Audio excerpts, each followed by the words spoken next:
Jésus nous a enseigné à prier le Notre Père.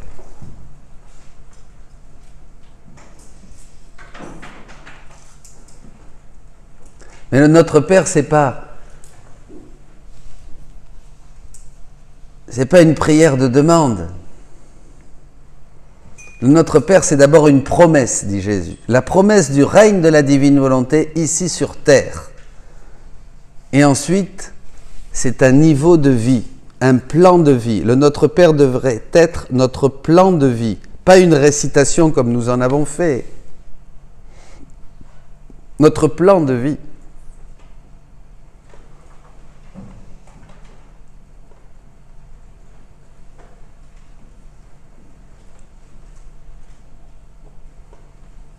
Il nous donne cette promesse, Jésus, sous forme de prière, car il n'avait pas révélé encore la manifestation de ce règne, de sa volonté, comme au ciel sur la terre. Ma fille, je ne veux pas plus, ma fille, lorsqu'Adam eut péché, Dieu lui fit la promesse d'un Rédempteur à venir. Les siècles ont passé, mais la promesse est restée. Et les générations ont eu le bien de la rédemption. Voilà, c'était promis. Je suis descendu du ciel et j'ai formé le royaume de la rédemption. Le royaume de la divine volonté, le royaume de la rédemption. Le royaume de la rédemption, le royaume de la divine volonté. Deux choses différentes. Mais avant de remonter au ciel, j'ai fait une promesse plus solennelle encore. Celle du royaume de ma volonté. C'était dans le Notre Père. Et pour lui donner encore plus de prix et l'obtenir plus vite, j'ai fait cette promesse formelle dans la solennité de ma prière en priant le Père, donc Jésus, de faire venir son royaume, de la divine volonté comme au ciel sur la terre. Je me suis mise à la tête de cette prière. C'est la prière de Jésus. Ça marche. Vous savez les prières de Jésus. Sachant que telle était sa volonté, évidemment. C'était selon la volonté du Père. Et que cette prière était faite par moi. Le Père ne me refuserait rien. Il savait ça. Plus encore, je priais avec sa propre volonté, puisqu'il était la divine volonté, Jésus, pour demander quelque chose que mon Père voulait. Donc c'est sûr que le règne de la divine volonté va venir. Voyez ?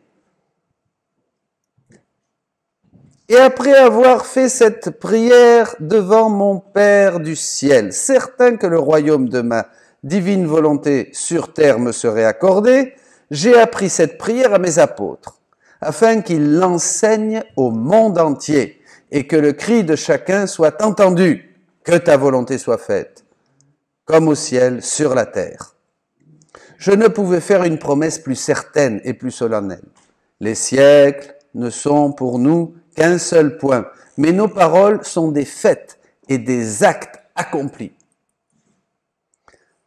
Ma prière même au Père Céleste, viens que ton règne arrive, que ta volonté soit faite, sur la terre comme au ciel, signifiait qu'avec ma venue sur la terre, le royaume de ma volonté ne serait pas établi chez les créatures. Quand il est venu, c'était pas établi. Il le dit, sinon j'aurais dit, mon Père, notre royaume que j'ai déjà établi sur la terre, qu'il soit confirmé et que notre volonté domine et règne. Non. Au lieu de cela, j'ai dit, viens. Que vienne ton règne. Ce qui voulait dire qu'il doit venir et que les créatures doivent l'attendre avec la même certitude qu'elles ont eue.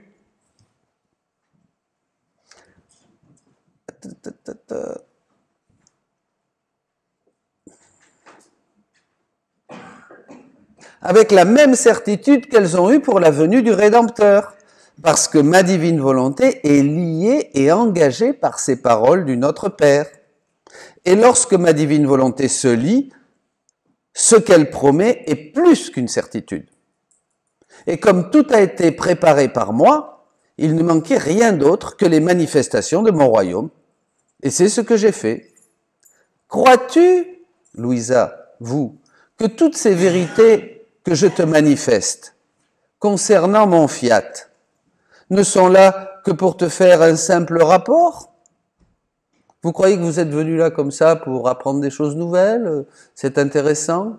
Le Père a dit des choses très intéressantes, c'est intéressant? Pas du tout. C'est pas un rapport, non, non. Elles sont manifestées pour faire savoir à tous que son royaume est proche et que tous en connaissent les prérogatives. Il veut que tous sachent ses trésors, ses merveilles, ses prodiges. Parce que dans la mesure où vous savez que ça existe, vous pouvez en prendre possession, dira Jésus ailleurs. Vous comprenez? Si vous ne saviez pas. Il fallait savoir qu'on était sauvé par la foi quand on voulait sortir du judaïsme. Parce que je dis, mais comment? Plus de loi? La loi? Les sacrifices? Eh bien non. Et comment alors? Par la foi? La foi, le juste vivra par la foi. On est justifié par la foi. En qui? En Jésus-Christ. Vous voyez? Il fallait le savoir. Mais c'est pareil maintenant.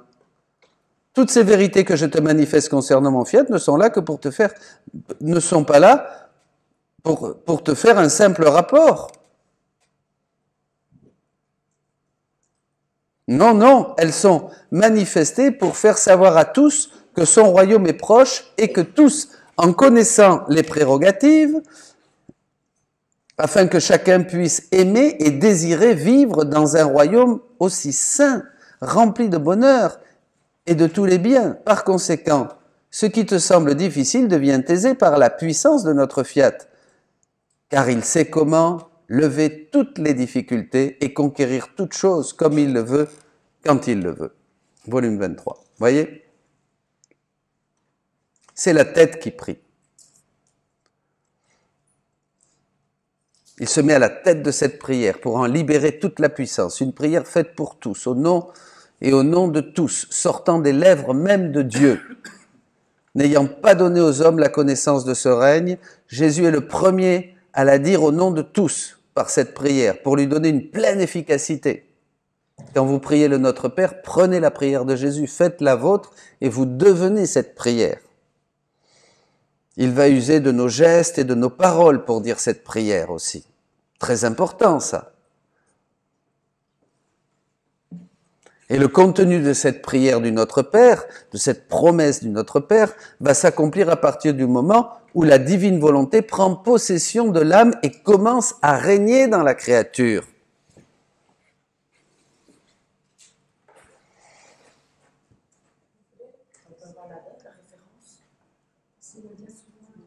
Non, ça c'est pas dans le texte. Mais à partir du moment, pour nous, maintenant, cette prière va s'accomplir parce que la divine volonté va prendre possession de notre âme et commence à régner dans la créature, en chacun de vous. Pour nous maintenant, non seulement ce n'est plus une prière, mais la promesse, il s'agit d'une réalité. C'est comme David, il priait. David, il chantait les psaumes en attendant le Messie. Et le Messie est venu. Nous avons pendant 2000 ans, dit Jésus, récité le Notre Père, que ton règne vienne, que ta volonté soit faite sur la terre comme au ciel. Il est venu. Il est venu. Qu'est-ce qu'il y a maintenant? Il est là, le règne. On ne va plus prendre la prière comme avant. Jésus a voulu que l'Église répète, à partir du moment où il a enseigné la prière aux apôtres, pendant 2000 ans, cette prière. Mais maintenant, avec Louisa, le règne est là. On ne va plus prier la prière comme avant. Vous comprenez?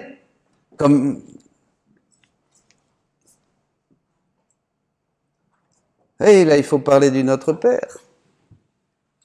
Avec les connaissances que vous avez maintenant, sur tout ce que je vous ai dit, ça va enrichir énormément le Notre Père. Écoutez bien, tout ce que vous apprenez. Vous n'allez pas prier le Notre Père de la même manière. Vous comprenez? Jésus, prenez la vie de Jésus. Toute la vie de Jésus était orientée et offerte au Père. D'accord? Oui? Toute sa vie était dédiée au Père. Dédiée au Père. D'accord? Et cela depuis le premier instant de sa conception jusqu'à son dernier souffle. D'accord? Il avait le regard constamment fixé sur le Père. Il vivait par le Père, comme dit l'évangile de Jean. Nous aussi, maintenant, nous devons considérer notre vie et en faire une consécration totale au Père. Notre vie comme la vie de Jésus va être complètement dédiée, offerte, en mouvement constant vers le Père. D'accord? Bon. L'unique activité de Jésus, qu'est-ce qu'il disait? Il disait « Père ». Quelle était cette activité de toute la personne de Jésus? Donnée et orientée au Père. Hein? Oui, mais qu'est-ce qu'il faisait? Cette activité, elle naissait de son intérieur. Son activité intérieure était toute pétrie de la divine volonté. Vous êtes d'accord? Puisque en lui régnait la divine volonté. Donc, tout était pétri. La divine volonté agissait en lui, totalement, complètement. Il dit à un moment à Louisa, je suis la divine volonté. Hein? C'est cette divine volonté qui nourrissait constamment tous ses actes. Vous êtes d'accord? Tous ces actes, comme les actes de la Vierge Marie. La Vierge Marie prenait son petit déjeuner à Nazareth. Chaque acte qu'elle faisait, c'était dans l'univers une explosion de maternité divine. Parce que c'était ça. Par la maternité divine, elle produisait des vies divines constamment. Elle en a tellement produit que quand elle est arrivée au ciel, le ciel n'a pas pu les contenir. Vous vous rappelez? Ça débordait. Bon. Donc Jésus, qu'est-ce qu'il faisait? Il se dirigeait continuellement au Père pour lui donner la gloire et une parfaite correspondance d'amour. Vous êtes d'accord? Dès que vous n'êtes pas d'accord, vous me dites stop, et je reprends. C'est très très important ça, vous allez comprendre quelque chose de très important. Hein? Une parfaite correspondance d'amour au nom de toute la famille humaine et de chacun de nous. D'accord. Pour tout ce que le Père avait fait dans la création, il disait « Père ». C'était la première activité intérieure de Jésus, une activité continuelle, continuellement, dans tout ce qu'il faisait, des pieds à la tête, de la tête aux pieds, tout son intérieur, tous ses organes, toutes ses paroles, tout ce qu'il faisait, Père. Il était cette action de grâce constamment, continuellement en acte. D'accord? Bon, ouais, vous voyez comment on entre dans Jésus là, hein, c'est extraordinaire. Hein, une activité continuelle. Il nous avait tous en lui. Et il faisait pour nous tout, absolument tout, ce que nous aurions dû faire. Ça, c'était son œuvre. Glorifier le Père. C'est-à-dire, vous n'avez pas de souci, tout a été fait par Jésus. Il nous avait tous en lui. Quand il disait Père et que tout en lui glorifiait le Père, hein, il donnait au Père cette glorification que tous nous aurions dû lui donner. Tout a été accompli en Jésus. D'accord?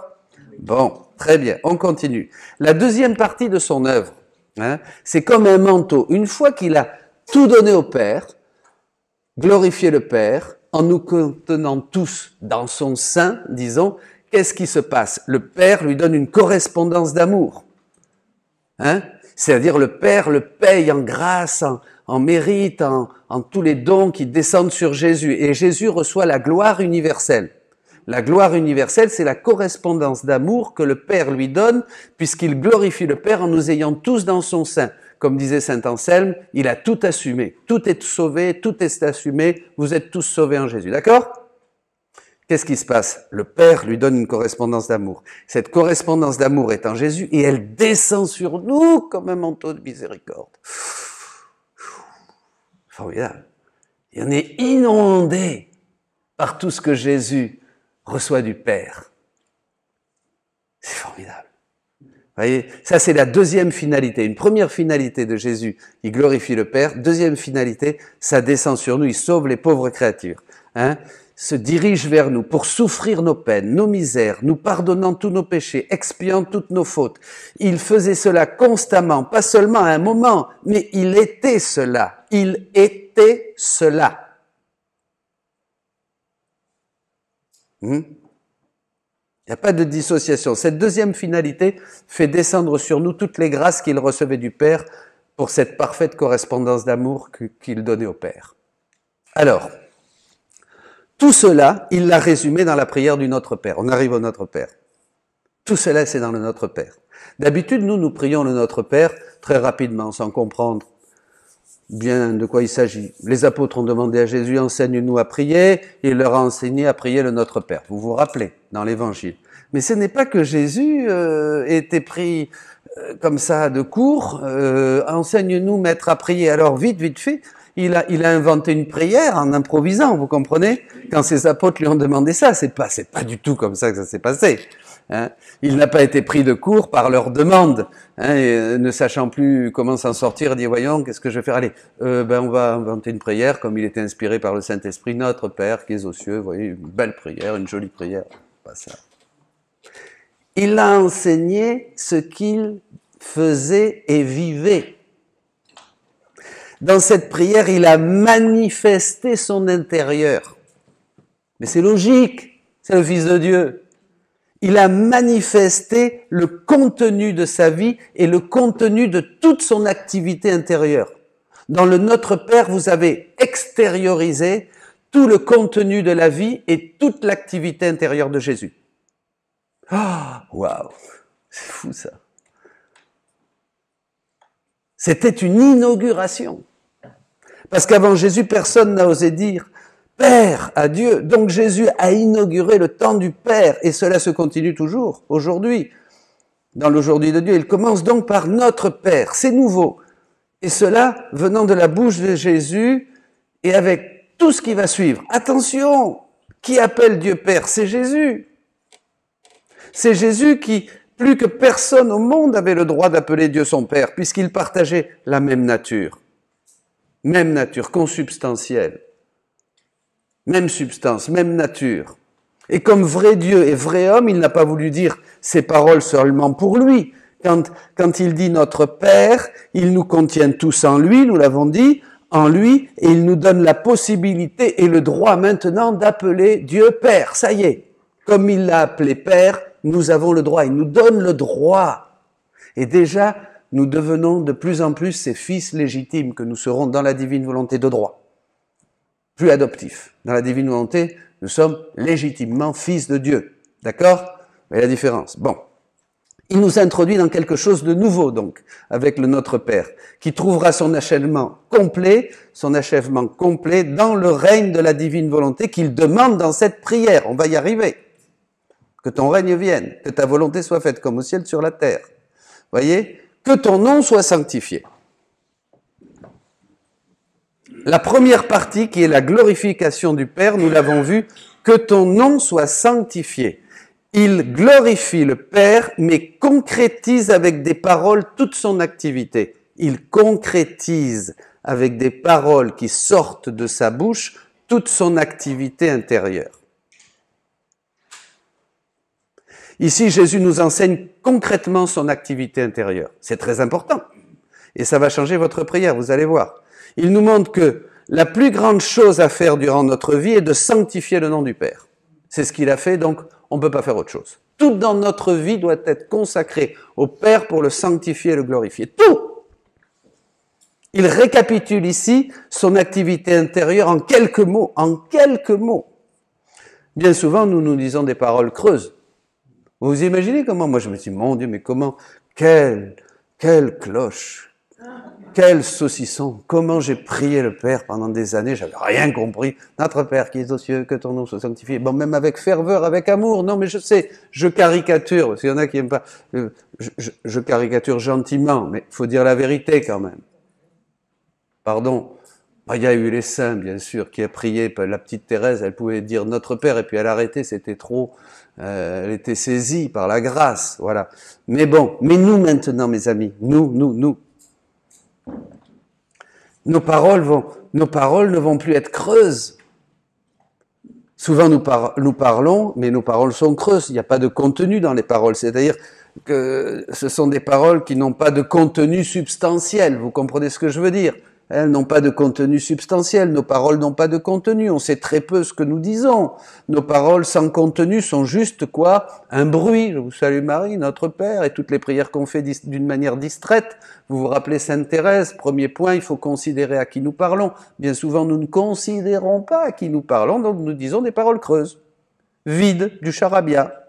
Mais on prie, en faisant autre chose. On conduit la voiture, et puis on a le chapelet là, et puis j'ai eu un accident, moi, comme ça. Vous voyez, bon, nos paroles sont sans contenu, juste du bruit des paroles. Une parole avec du contenu, et un contenu maximum, comme Dieu, ça devient un acte. Une parole qui a pleinement, qui a un contenu maximum, qu'est-ce que c'est? Un acte. C'est pour ça que Dieu, quand il dit fiat, il crée. Fiat lux, et la lumière fut. Oui, en Dieu, il n'y a pas de... Toutes les paroles ont un contenu maximum, vous comprenez? Ce sont des paroles substantielles. Dieu, il est parole et acte à la fois. D'accord? Jusqu'ici, bon. Donc nous ne savons pas prier et nous ne savons pas que demander. Nous avons vu ça déjà hier. Mais en Dieu, les paroles de Jésus étaient des actes. C'était des actes. Il manifestait une activité intérieure qu'il n'avait jamais révélée, que ses apôtres vont être les premiers à comprendre. La parole fiat, par exemple, prononce l'acte de Dieu. Dieu aurait pu faire des œuvres silencieuses, sans dire fiat. D'accord? Mais dans la création, en plus de l'acte créateur, il a voulu faire un bruit et dire fiat. Ce n'est pas une parole creuse. Elle a créé le monde. C'est une parole substantielle, pleine, reliée à l'acte même créateur de Dieu. La même chose pour Jésus ici dans le Notre Père. Quand il dit « que ton nom soit sanctifié », le bruit qu'il manifeste dans la prière est un acte. Toute son activité intérieure et silencieuse est manifestée à l'extérieur en une parole pour ses apôtres. Toute la gloire qu'il donnait au Père au nom de toute la famille humaine, il l'extériorise dans le bruit du « que ton nom soit sanctifié ». Il est que ton nom soit sanctifié. Quand Jésus dit que ton nom soit sanctifié, il manifeste à l'extérieur toute l'œuvre qu'il faisait à l'intérieur, juste avec une parole.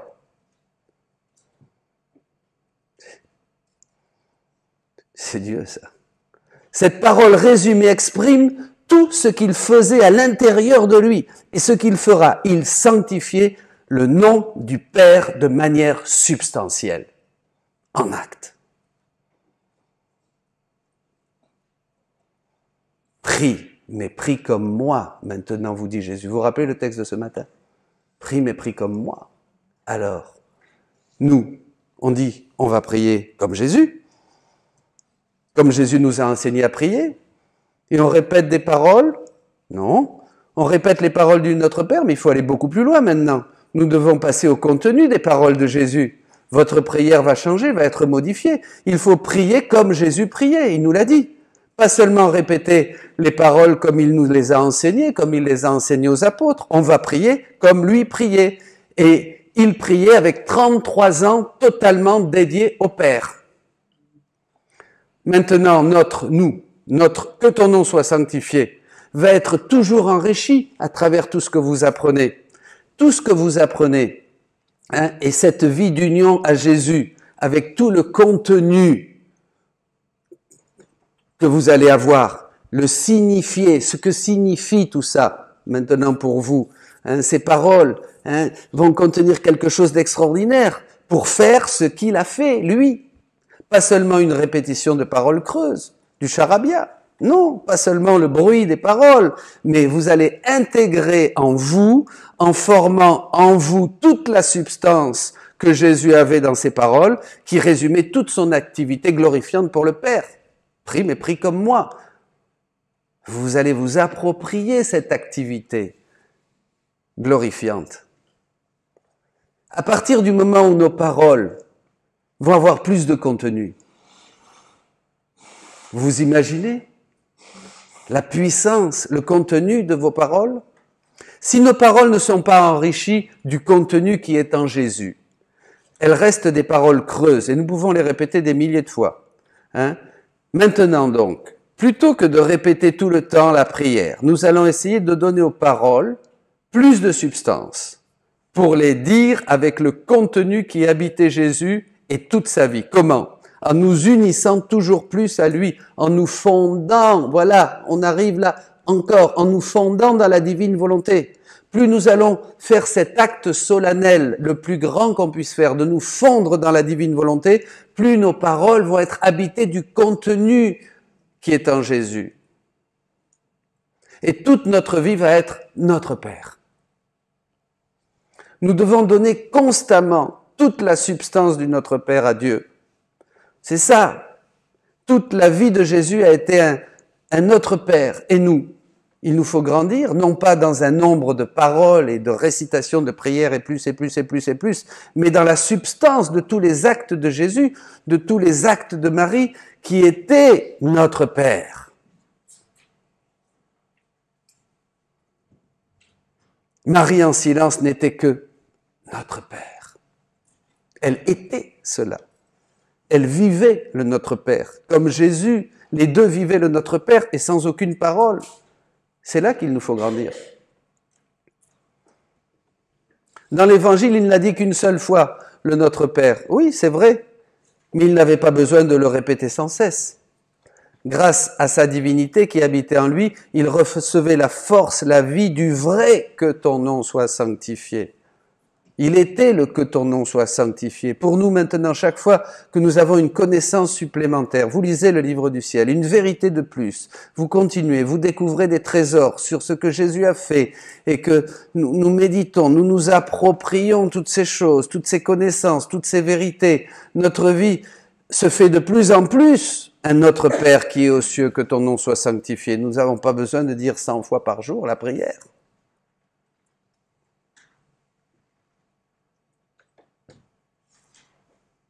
Il suffit que nous désirions avoir cette attitude et décision de vouloir enrichir tous nos actes du « que ton nom soit sanctifié ». Je veux que tous mes actes, Seigneur, soient « que ton nom soit sanctifié ». Vous voyez, la prière est enrichie, elle devient plus substantielle. Il n'y a plus ce creux et ce charabia de paroles qu'on ne sait pas ce qu'on dit. Là, elle devient maintenant, plus vous apprenez ça, plus c'est le contenu substantiel. Dans cette prière, dans ces paroles que vous dites, vous sanctifiez le nom du Père avec une plénitude incroyable, à travers tout ce que vous faites. Il faut donner du contenu à notre prière, du Notre Père. C'est cela que Dieu nous demande. Il ne veut pas une répétition mécanique des paroles, juste que ton nom soit sanctifié. Vous imaginez le soir quand vous allez à dormir, quand vous allez vous coucher et que vous voulez récapituler toute votre journée dans la divine volonté et tous les actes que vous avez faits, que vous aurez faits, juste ces mots, que ton nom soit sanctifié. Imaginez le contenu de votre prière là. C'est cela que Dieu nous demande. Il ne nous demande pas une récitation ininterrompue de paroles et de paroles, mais d'enrichir le contenu des paroles, d'enrichir le contenu de ces paroles. Là, je crois que c'est ainsi que l'on doit comprendre la parole de Saint Paul. Laissez-vous remplir par l'Esprit Saint.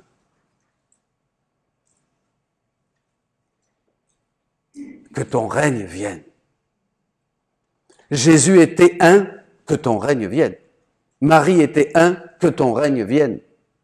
Vivant, en acte, constamment. Ils étaient cela. Avec lui, il s'agissait d'actes qui acquéraient le droit de régner comme vie en nous. Tout ce que faisait Jésus, c'était des actes qui nous donnaient le droit de devenir son règne. Vous comprenez? Tout ce que faisait Jésus était que ton règne vienne. Tout ce que faisait Jésus, c'était des actes qui acquéraient ce droit de régner comme vie en nous. Ce n'était pas seulement Jésus, mais sa prière était la substance du que ton règne vienne. Chaque acte qu'il faisait criait et exigeait ses droits divins de devenir vie de chacun de nous. Car il nous avait tous à l'intérieur, et il ne vivait que pour la venue de ce règne. Il était que ton règne vienne. Donc il voulait donner à tous ces enfants qu'il avait dans son sein, puisqu'il nous a tous assumés par sa vie, depuis le début de sa conception jusqu'à sa mort, il voulait qu'on ait ce droit, cette vie, ce règne de la divine volonté. Vous comprenez ? Chaque acte qu'il faisait était un cri. Dans ce que ton règne vienne, qui correspondait à toute l'activité intérieure de Jésus, nous l'avons vu, c'était une extériorisation de son activité intérieure constante et divine de Jésus. Ces quelques mots nous enseignent.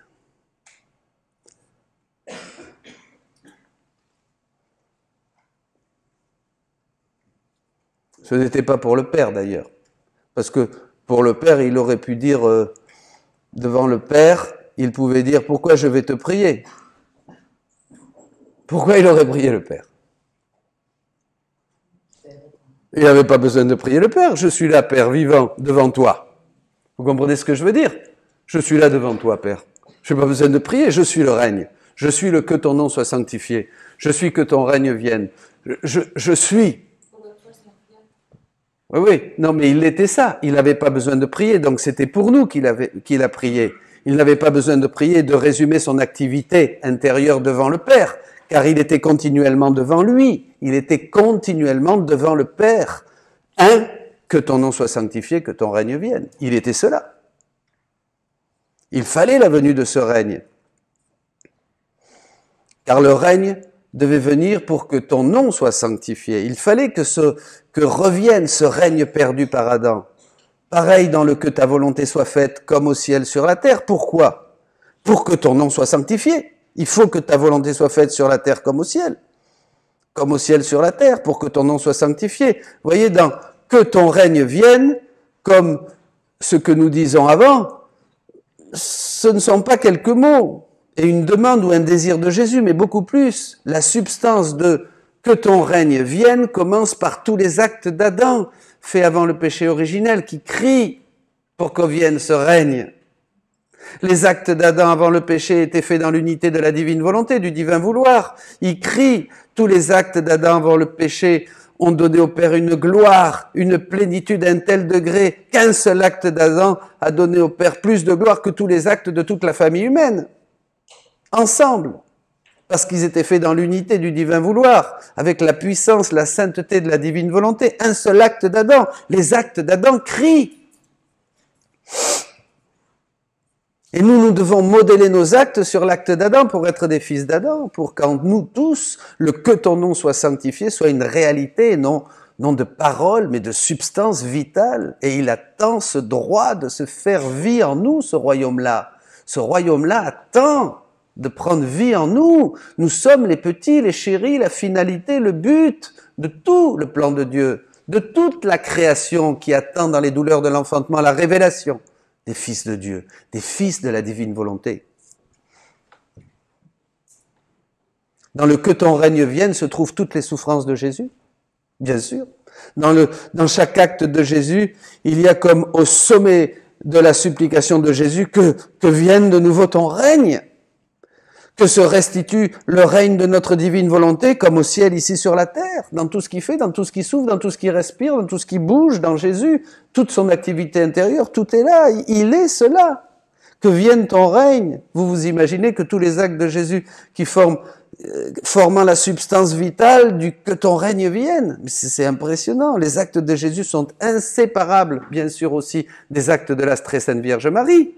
À chaque peine, chaque souffrance, supplication et prière de la Sainte Vierge, c'était un que ton règne vienne, puisqu'ils sont indissociables.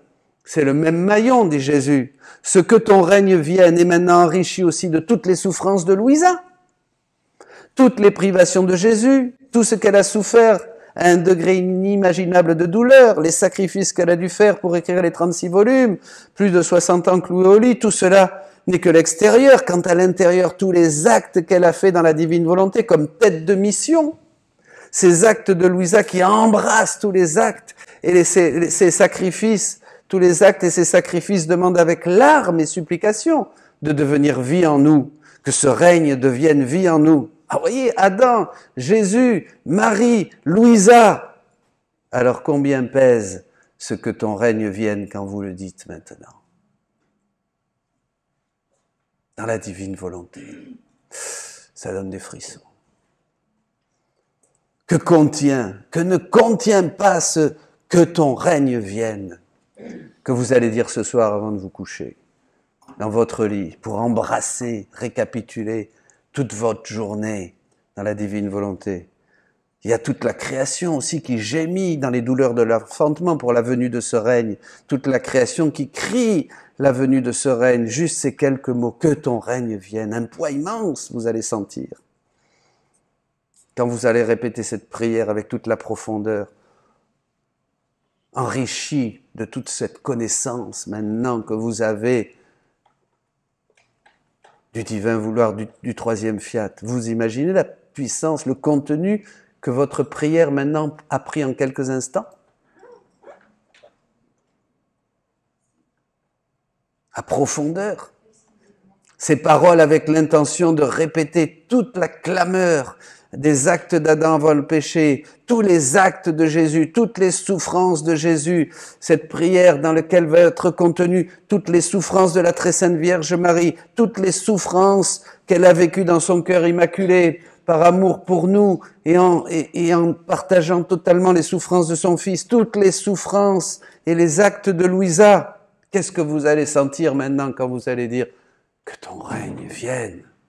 Parce que vous allez dire la même chose, vous allez activer la même chose. On devrait se sentir écrasé chaque fois que nous disons ces paroles, écrasées par des tonnes et des tonnes de demandes divines qui appellent la vie. Que ton règne vienne. Dieu ne peut pas rester indifférent à cette prière. Donc il faut enrichir notre prière du Notre Père, pas tant avec des paroles, mais avec ce contenu vital qui a enrichi la substance de la prière. Est-ce que vous sentez la différence maintenant? Comment allez-vous prier le Notre Père?